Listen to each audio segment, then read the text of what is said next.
একমাত্র রাসূলুল্লাহ সাল্লাল্লাহু আলাইহি ওয়াসাল্লামের সুরত ধরতে পারে না জিন শয়তান, একমাত্র রাসূলুল্লাহ সাল্লাল্লাহু আলাইহি ওয়াসাল্লামের রূপ ধরতে পারে না। কিন্তু রাসূলুল্লাহ আসল রূপটা জানতে হবে যে রাসূলুল্লাহর রূপ কেমন ছিল, চেহারা কেমন ছিল। চেহারা না জেনে একটা কালো মানুষ যদি দেখেন, আফ্রিকান লোক, অথবা একটা ইউরোপিয়ান চেহারা যদি শ্বেতাঙ্গ দেখেন আর এসে বলে আনা মুহাম্মদুর রাসূলুল্লাহ, আমি মুহাম্মদ রাসূলুল্লাহ, তো মেনে নেবেন নাকি? যে নবী সাল্লাল্লাহু আলাইহি ওয়াসাল্লাম কি ইউরোপিয়ান ছিলেন নাকি? হ্যাঁ, গোরা ছিলেন ইউরোপিয়ান আমেরিকানদের মতো, আর না কালো ছিলেন আফ্রিকানদের। হ্যাঁ, আরবরা যেমন হয় মোটামুটি চেহারা ওই রকম ছিলেন।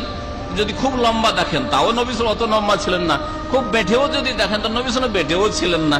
তাহলে নবী সাল্লাল্লাহু আলাইহি ওয়াসাল্লামের যে শারীরিক গঠন ছিল সে সম্পর্কে আপনাকে জ্ঞান থাকতে হবে, তারপরে বলতে পারেন যে আমি নবীকে স্বপ্ন দেখেছি। তারপরে নবীকে স্বপ্ন দেখার ক্ষেত্রে আমাদের সমাজে অনেক গুমরাহি আছে।